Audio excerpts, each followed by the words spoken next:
Olá pessoal, espero que todos estejam bem, tenham feito bom proveito da nossa primeira aula e hoje então a gente vai para a nossa segunda videoaula, onde o assunto vai ser o ambiente solo.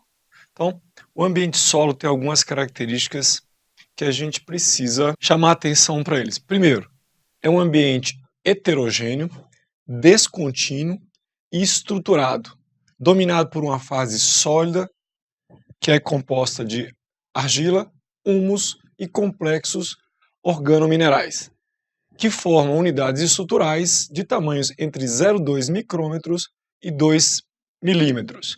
Lembrando para vocês que 1 micrômetro é 1 milésimo de 1 milímetro, como eu falei para vocês na nossa primeira videoaula, é 1 milésimo daquele menor tracejo, aquele menor traço da régua nossa convencional de uso diário. Então vamos entender que o solo é um ambiente heterogêneo, ou seja, não é homogêneo, tá certo? Ele é variado e mais ainda, ele é descontínuo. Dentro dessa variação existem variações, né? E ele é estruturado. Parece confuso, né? Isso. Ao mesmo tempo que ele é descontínuo, heterogêneo, ele é estruturado. Ele é estruturado, tem uma certa ordem, mas ele é tipicamente uma estrutura heterogênea. Mas essa heterogeneidade, ela é estruturada dentro de uma fase sólida, que normalmente é composta por argila, humus e complexos organominerais, ou seja, matéria orgânica mesclada ou com ligações de minerais, de estruturas químicas atômicas minerais. O solo é um ambiente dinâmico.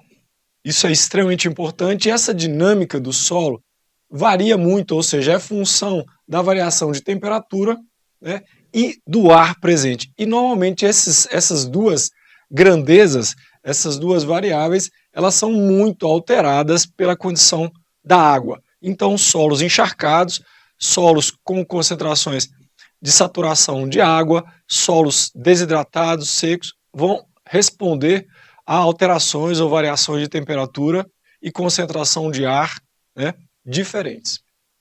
É o principal substrato para a agricultura, é suporte para estradas e insumos para a construção civil e é utilizado como depósito de lixo. Aqui já deu para a gente ver o tanto que o solo é um ambiente utilizado, né? Bastante importante, lembrando para vocês que o solo também é o espaço onde vai ser depositado a água nos corpos d'água e vai formar então aqueles sedimentos, a região bentônica, que eu vou falar para vocês quando a gente estiver falando de água, certo? Então, nós temos um planeta coberto com 70% da superfície de água, mas nós temos uma estrutura que suporta a água, que é o solo, tá bom? Nós não podemos esquecer disso.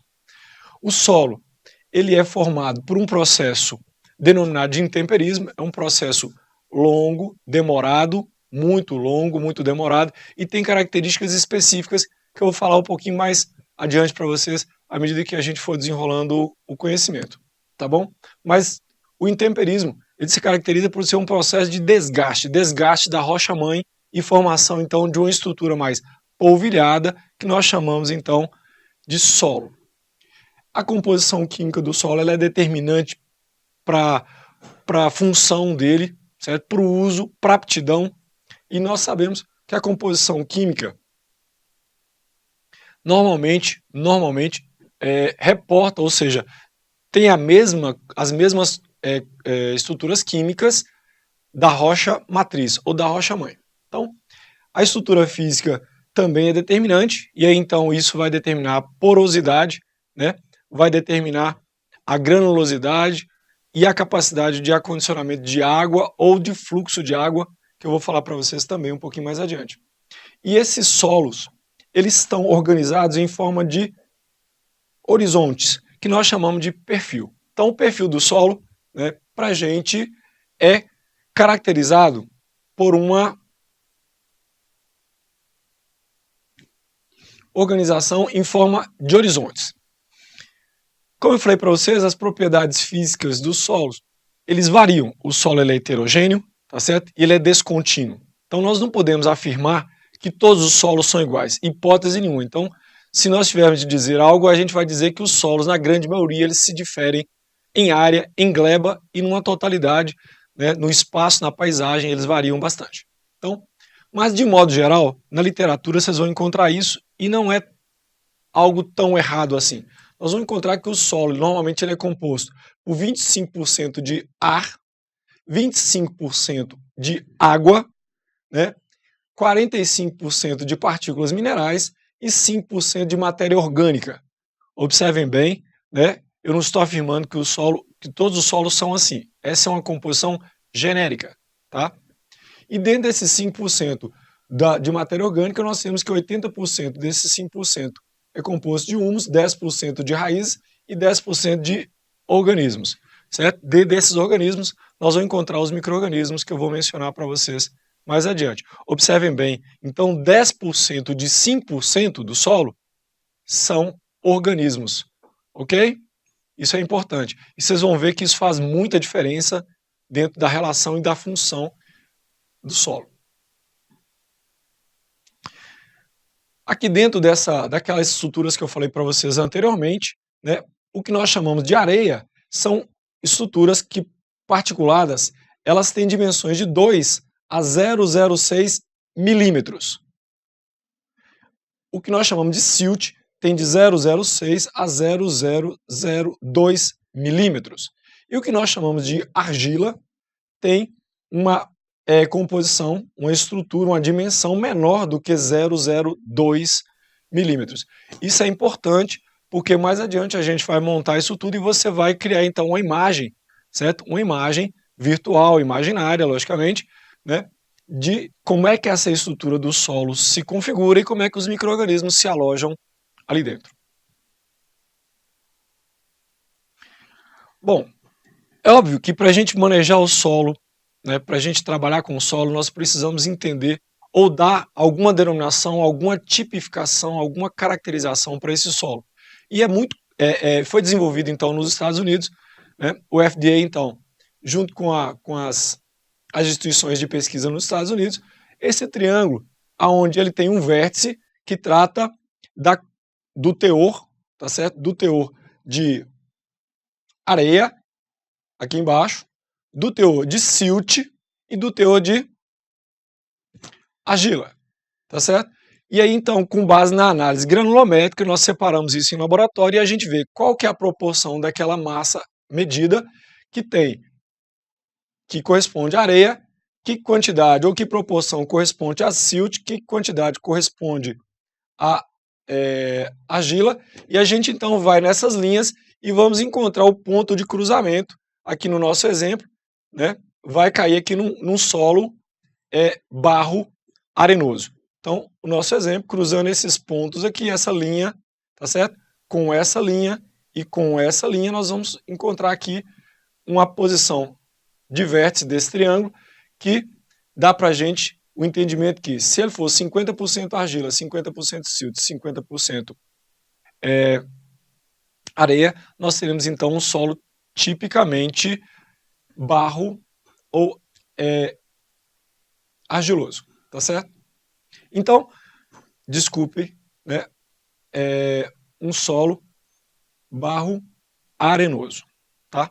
Então, o que nós fazemos com isso? Essa classificação do solo nos orienta para manejo, nos orienta para entendimento de como a gente deve mexer, trabalhar o solo, se ele é um solo muito friável, se ele vai quebrar muito facilmente, se ele vai ser facilmente erodido, certo? Se eu posso ou não plantar certas espécies vegetais, que expectativa que eu tenho de manejo, se eu posso colocar um sistema de irrigação, que tipo de sistema de irrigação que eu posso utilizar, né? E qual seria a perspectiva de retenção de água nesses solos, né?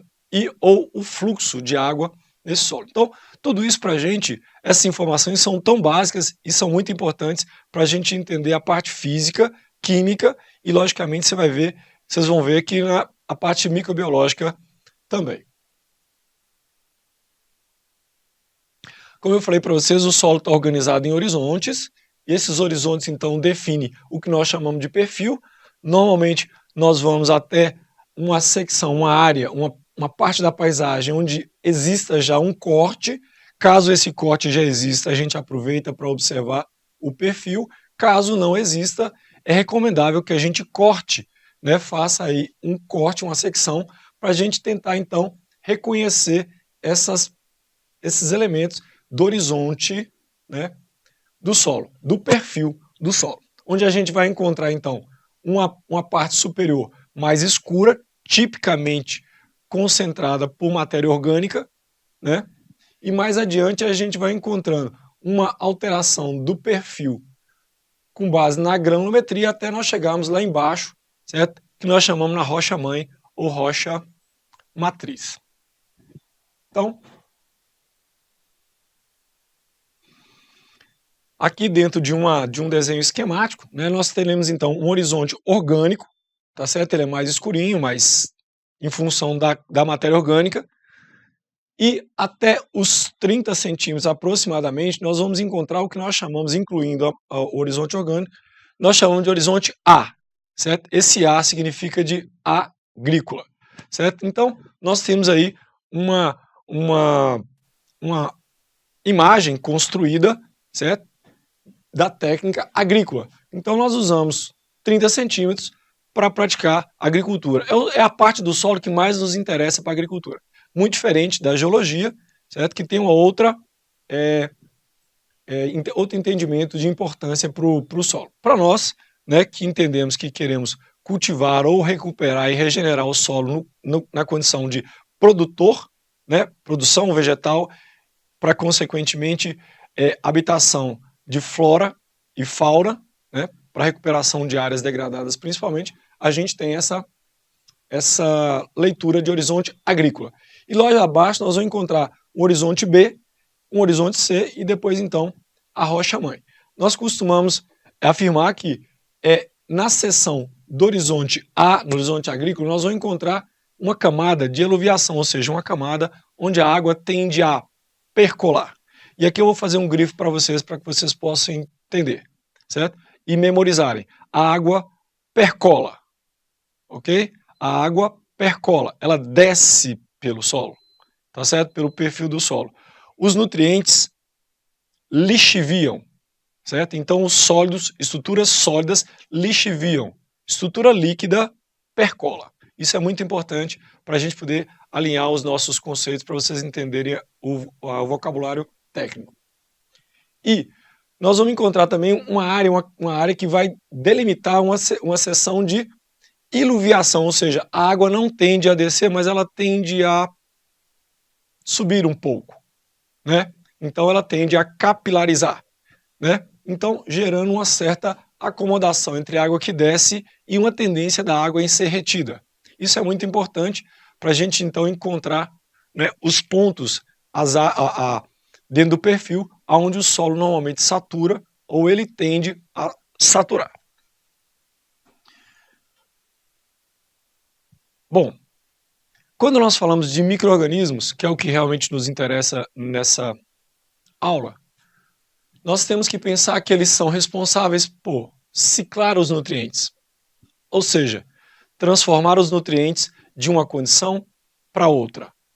Normalmente é de uma condição complexa para uma simples, e de uma molécula de maior valor energético para uma de menor valor energético. Vou repetir para vocês. Quando uma célula pega uma estrutura química de maior valor energético e quebra e desmonta, né, normalmente oxida isso em moléculas menores, ou seja, com menor valor energético, nós chamamos isso de respiração. Quando o processo é o contrário, nós chamamos isso de síntese, ou seja, a célula também sabe pegar estruturas mais simples, como o dióxido de carbono, e converter isso em glicose, ou em pentoses, certo? Nós chamamos isso de síntese. Essa síntese pode ser apoiada com energia luminosa e nós chamamos de fotossíntese, mas também pode ser apoiada com energia de reações químicas e nós chamamos isso de quimiossíntese. Mais adiante eu vou chamar a atenção de vocês e vou mostrar para vocês como é que a gente classifica os micro-organismos em função disso. Então, Os micro-organismos são extremamente importantes na manutenção da fertilidade do solo, exatamente porque eles ciclam os nutrientes, porque eles quebram moléculas complexas e transformam em moléculas mais simples, que são mais facilmente utilizadas. Promovem controle biológico de pragas e doenças na agricultura. Isso é muito importante porque isso gera um equilíbrio nas populações. Equilíbrio nas populações significa estabilidade dinâmica no ecossistema. Isso é muito importante, tá? Claro, óbvio que instabilidade acontece e nós ficamos de olho nelas porque a gente tem que corrigi-las ou nós queremos levar uma correção porque nós promovemos uma agricultura ou um manejo sustentável. Isso é o que a gente está pretendendo fazer com a ciência que nós temos na atualidade. Então, marcadores biológicos sensíveis, ou seja, eles podem indicar muito bem, né, se o ecossistema está ou não perturbado, né? Tem indicadores muito bons para microbianos para nos dizer que se nós estamos realmente diante de um solo que está bem biodiverso, está bem equilibrado, está bem estável, né? E se nós estamos diante de um risco eminente de ter, por exemplo, a epidemia de doença de planta proveniente do solo. Por quê? Porque o solo está sobrecarregado de uma determinada população de micro-organismos, que é, nesse caso, negativo para a população de plantas que nós cultivamos. Então, tá aí um pouco, né, de maneira bem resumida, quais são os aspectos mais relevantes para a gente poder, então, definir atividade microbiana no solo. Mais resumidamente, esse esquema, esse diagrama aqui, ele nos mostra que existe uma ciclagem, né, entre dois processos, um processo chamado de mineralização e o outro processo chamado de imobilização. Compreendam que imobilizar significa fazer com que aquilo que está fluindo, aquelas substâncias químicas que estão fluindo no sistema externo à célula, vão para dentro da célula e vão ficar imóveis durante o tempo que a célula estiver em atividade. Quando a célula senescer, óbvio que ela vai ser decomposta e que vai então voltar para o sistema na forma de mineralização. Então, imobilizar é converter isso em células, quer seja de animais, quer sejam de micro-organismos, né? Então, microfauna ou micro-organismos ou raízes de plantas. E a mineralização faz a engenharia contrária, a engenharia de quebrar, né? Então, enzimas desses micro-organismos vão quebrar essas moléculas que compunham esses animais, esses organismos, e vai então fazer com que eles retornem para a forma de formas nítricas, tá certo? Formas carbônicas, né? Então aí, mais adiante eu vou falar um pouquinho também para vocês. Então aqui a gente tem amônio, né? E tem nitrato, e essas são formas comuns, né, de resíduos ou de produtos químicos resultados da mineralização. Extremamente importante para o item manutenção da fertilidade do solo. Ok? Então, vou grifar para vocês. Fertilidade de solo, nós não vamos conseguir fertilidade de solo com adubação química única e exclusivamente. Para que a gente possa ter uma fertilidade de solo estável, durável, manejada, nós precisamos de ter boa atividade microbiana lá dentro. Portanto, nós vamos precisar de uma quantidade significativa de matéria orgânica nesse solo. É impossível da gente fazer um bom manejo de solo sem nós construirmos uma camada de matéria orgânica para que os micro-organismos possam se manter ali dentro, usando essa massa, essa energia para poder formar biomassa e depois, então, reutilizá-la. Bom, vamos focar, então, em alguns grupos de micro-organismos. Em primeiro lugar, vamos dar uma passeadinha, uma olhadinha naqueles que seriam os procariotos, os organismos que não apresentam, as células que não apresentam, então, estrutura nuclear definida por carioteca, portanto, bactérias. Lembrando para vocês que, na aula passada, eu falei para vocês que os procariotos poderiam ser arqueobactérias, ou seja, procariotos que vivem em ambientes extremos, mas também pode ser eubactérias, que é a grande maioria que nós conhecemos. Lembrando também que tudo isso que nós conhecemos, né, segundo os estudos mais avançados que nós temos de metagenômica, não passa de 1% de tudo que existe nesse planeta. Então, é certo que a gente conhece muito pouco.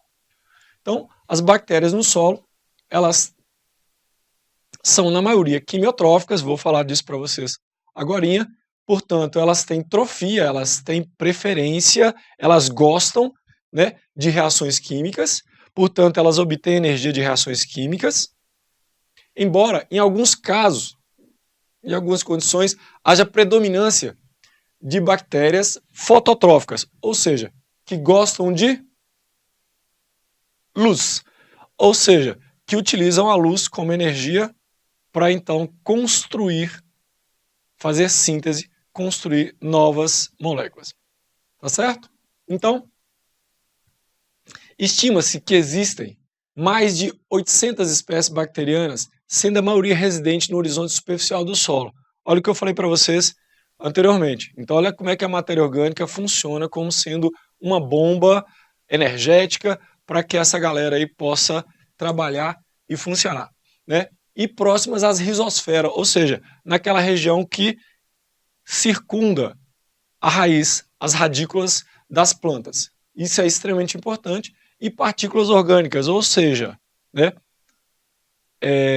resíduos, bolo fecal de animais, né, resíduos de processo de decomposição de raízes, animais, né, microfaunas, né, nematóides, que eu vou falar para vocês um pouquinho mais adiante. E aí, não é para vocês memorizarem, mas é bom que vocês já comecem a conhecer esses nomes, né, pseudomonas, bacilos, acromobacter, xanthomonas, micrococos. Esses são alguns gêneros bem expressivos nos solos, né? Existem vários outros, aqui eu só estou citando alguns para vocês já irem aprendendo, já irem tomando conhecimento, né? E existem também aqueles gêneros que são pouco representados, mas extremamente importantes, né? Lembrando para vocês que nem sempre o maior é mais importante. Muitas vezes, isso em biologia é muito comum, muito comum. Aquele que é em minoria, mas a falta dele determina a queda, a desorganização de uma grande maioria. Então, aqui está exemplos disso. Então, bactérias como tiobacilos, que estão associados ao metabolismo do enxofre, ferrobacilos, que está associado ao metabolismo do ferro, hidrogenomonas, que está associado a processos de hidrogenação, né? Desulfovíbrio, associado com o processo de metabólico com enxofre, metanobacilos, envolvido com processos metanogênicos, e vários outros, né, risóbio, que estão associados com o processo de fixação de nitrogênio, vamos falar mais adiante, bradyrhizóbio também, e azorrizóbio também. Então, alguns exemplos para vocês começarem a se familiarizarem com esses nomes aí. Difíceis de falar, certo? Mas importantes para que vocês, então, reconheçam. Principalmente para quando vocês estiverem trabalhando com algum laudo, alguma perícia que envolver mina ou processo de mineração. Então, micro-organismos que ocorrem em maior número, embora representem somente 25 a 30% da biomassa. Tá certo? Então, da biomassa dos solos tropicais. Então, 25 a 30% de toda aquela biomassa, né, do solo é representado por quem? Por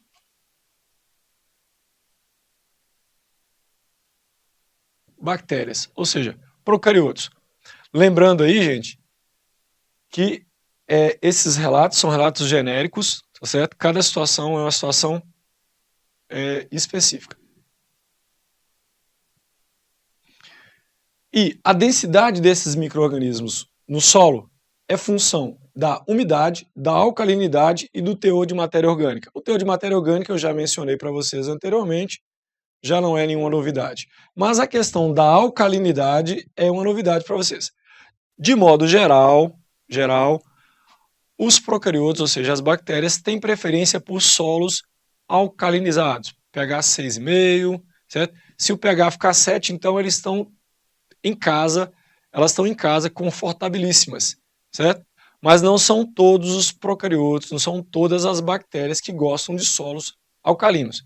Tem um grupo especial que são os actinomicetos, as actinobactérias, que têm preferência por pHs mais ácidos, né? Por solos menos hidratados, mais desidratados.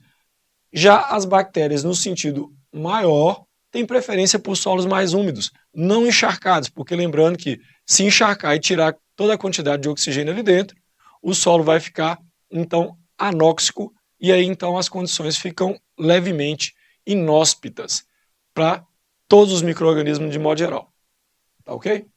Então, se esse solo ficar úmido ou saturado, período de enchente, de chuvas intensas, né, e esse solo fica saturado com água, a perspectiva, a tendência que ocorre é que o metabolismo desses micro-organismos reduzam e que a matéria orgânica fique por mais tempo, não sendo reciclada, não sendo mineralizada. Então é comum nós encontrarmos solos encharcados, várzeas, vazantes, certo? Onde você vai encontrar lá um solo turfoso, um solo bastante escuro, certo? Com um teor de matéria orgânica elevada. Por conta do que mesmo? Por conta de que os micro-organismos não mineralizaram aquilo, ou se mineralizaram de maneira bem lenta, porque os fatores ambientais, físicos ambientais, não são favoráveis a um metabolismo ágil, e aí acontece a acumulação de matéria orgânica.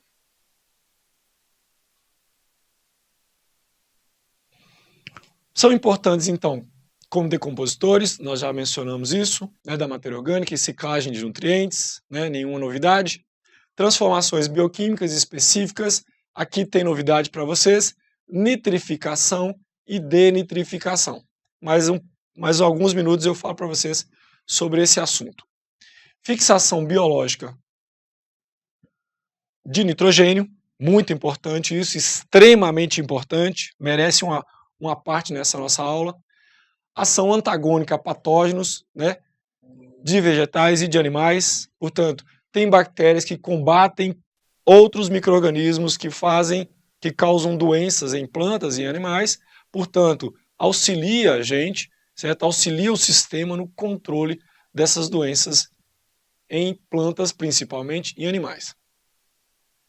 São grandes produtores de substâncias de crescimento vegetal. Isso é muito interessante, porque vocês devem saber, né? Se não se recordam do segundo grau, vou recordar para vocês, ácido indolacético, né? Aí há um hormônio extremamente importante para os vegetais, para que eles possam promover crescimento primário e secundário, são também produzidos por micro-organismos. E muitas vezes os micro-organismos muitas vezes são indutores dessas substâncias hormonais nas plantas. Então, vejam só como é que a interação, o nível de interação é grande, né, nessa relação entre procariotos e o solo. Só para vocês não perderem a conexão com a aula passada, certo? Lembrem que o processo de evolução do sistema biológico no planeta veio da menor célula para a organização de células complexas e organismos multicelulares com organização tissulares, ou seja, de tecidos, como nós somos. Então, para chegar no ponto da espécie humana, é certo que as espécies microbianas tiveram que se agregar e formar organizações, né, gregárias e formar então colônias, até então conseguir alcançar uma estrutura tissular, ou seja, uma estrutura de tecido. Tá? Então, aqui só para exemplificar para vocês, uma radicela, uma radícula de planta, certo? E aqui permeada por bactérias, por bastonetes, muitos bastonetes, na maioria bacilos ou pseudomonas, né? Aqui uma outra configuração, um sistema radicular com esses nódulos aqui. Esses nódulos eles são interessantes, porque se você conseguir destacá-los, eles forem de cor rósea e você conseguir destacá-los, não tenha dúvida alguma que se trata de um rizóbio, uma bactéria fixadora de nutriente, e essa planta aqui trata-se de uma planta hospedeira de um procarioto, de uma bactéria que está trazendo para ela nitrogênio. Em contrapartida, a planta está dando para essa bactéria o quê? Açúcares, fotoassimilados. A planta faz fotossíntese e partilha com a bactéria esses fotoassimilados. Se esses nódulos, né, essas estruturas granulosas, tiverem imbricadas dentro da raiz e você não conseguir soltar e quebrar a raiz, não tenha dúvida nenhuma que isso aí trata-se de uma doença, uma infecção causada por um nematóide. Tá? Aqui exemplo de uma bactéria muito interessante. Foram descobertas várias habilidades dessa bactéria, Pseudomonas aeruginosa, né?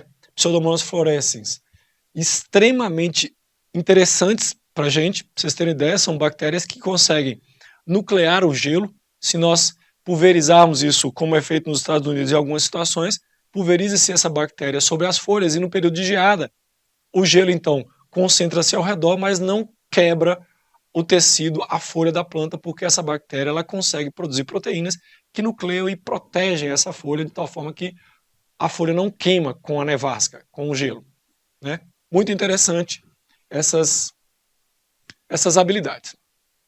Outro grupo de micro-organismos que a gente precisa considerar e são de extrema importância são os fungos. Os fungos, diferentemente das bactérias, são organismos eucarióticos. Os fungos, portanto, são organismos eucarióticos. Apresenta, então, uma estrutura membranosa dentro da célula. Carioteca envolvendo os cromossomos, né? Sistema de endomembranas, retículo endoplasmático liso, rugoso, complexo de Golgi, tá certo? Essas estruturas que compartimentalizam a célula eucariótica, os fungos apresentam todas, certo? São extremamente hábeis no solo, ocorrem diretamente associados à matéria orgânica, preferem pH normalmente mais ácido, ou seja, pH mais baixo, né? 5, 5,5. E umidade do solo um pouco mais baixa, né? Não são tão habilidosos no ambiente, num solo encharcado. Normalmente eles saem perdendo quando comparado com as bactérias. Predominam em solos orgânicos e pH ácido, como eu falei para vocês. Alguns gêneros, como eu falei para vocês, das bactérias, para os fungos também merecem ser aprendidos por vocês, né?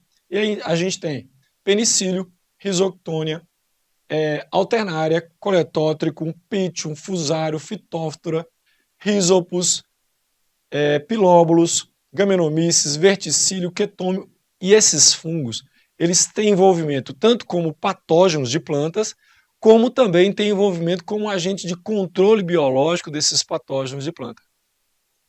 Portanto, aqui dentro a gente vai encontrar gente que faz maldadezinha e nós vamos encontrar gente que faz coisas legais, bondosas para nós aí.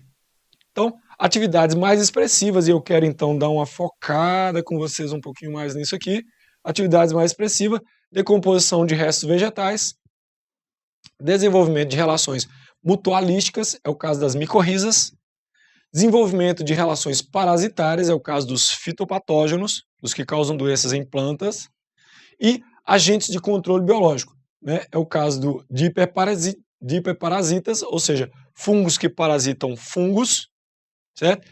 E ou parasitas de nematóides, né? Vocês vão ver na literatura fungos que fazem armadilhas para nematóides, né? Que são organismos vermiformes e quando eles vão caminhando pelo solo ou nadando pelo solo, eles são aprisionados por esses fungos e, logicamente, eles são dessecados, decompostos por esses fungos. Isso é uma maneira que a gente tem de fazer controle biológico de nematóides. Aqui, só para vocês ilustrarem um pouco a mente de vocês, uns desenhinhos, alguns esquemas, mostrando para vocês alguns diagramas de espécies, de gêneros fúngicos, né? Rhizopus, Mucor, para que vocês possam, né, ver que a gente consegue identificá-los na lupa, tá certo? No microscópio estereoscópico ou numa lâmina debaixo do microscópio de luz, e a gente pode então reconhecer essas estruturas, os esporos, o formato deles, certo? E reconhecer de qual espécie se trata, certo?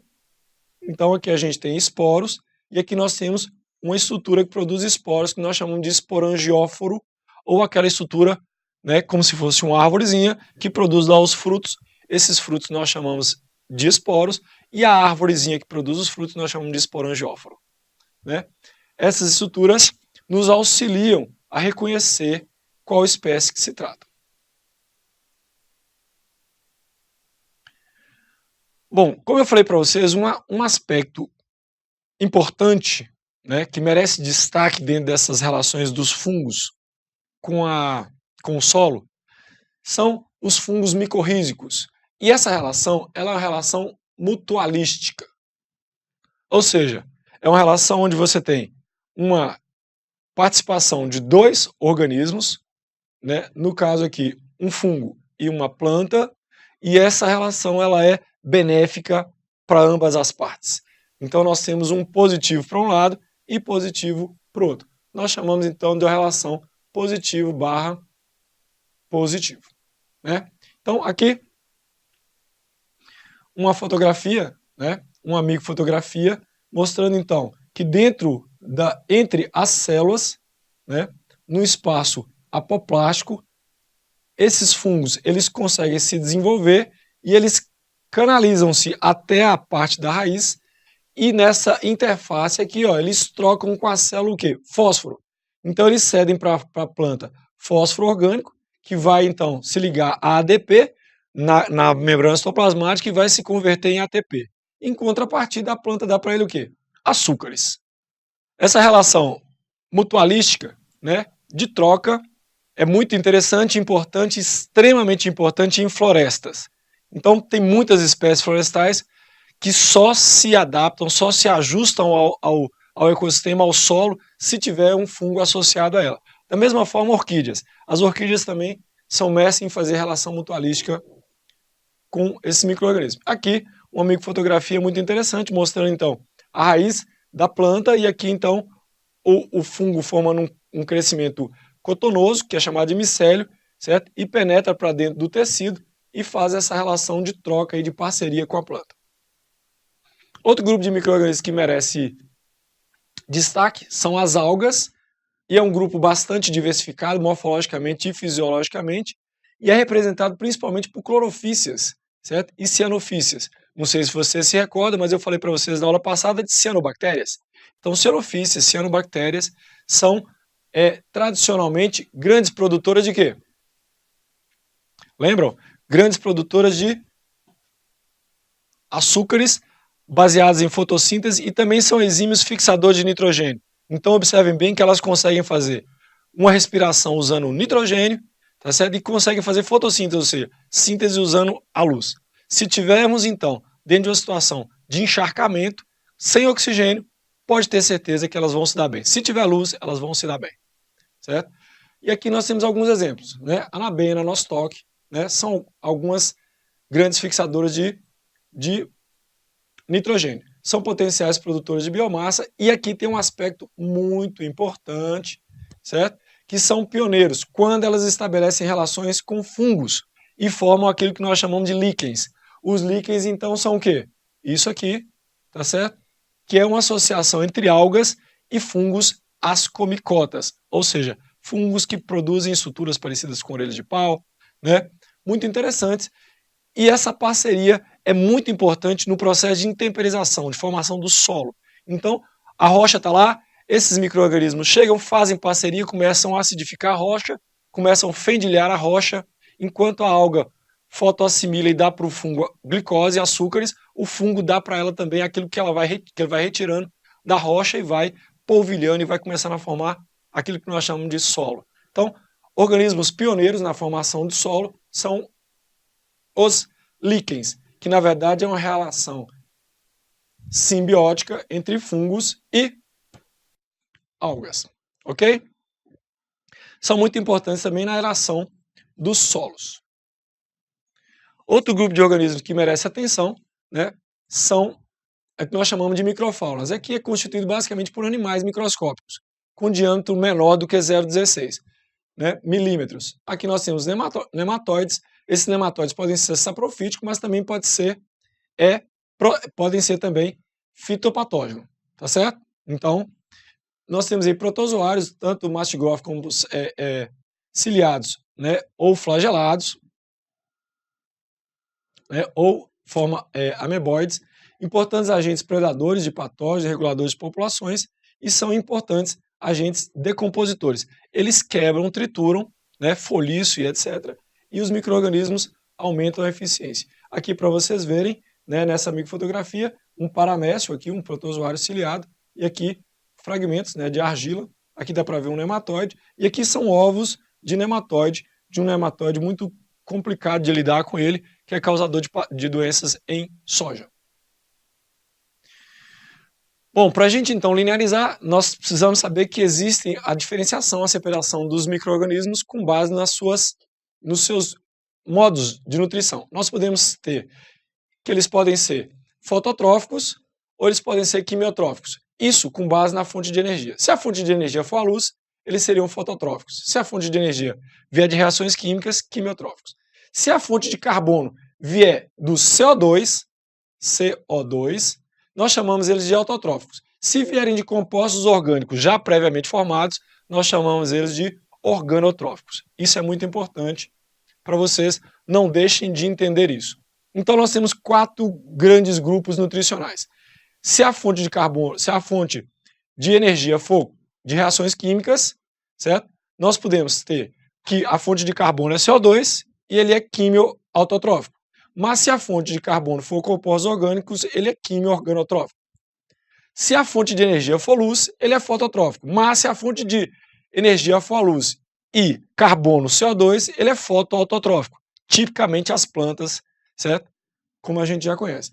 Mas pode ser também que eles produzam energia, que utilizam a energia da luz e utilizam compostos orgânicos. Esses são fotoorganotróficos, certo? Isso é muito importante, sugiro que vocês estudem isso à parte e aprendam, né? Quando nós falamos em ciclagem do carbono, isso é muito importante no solo, nós temos processos que merecem ser destacados.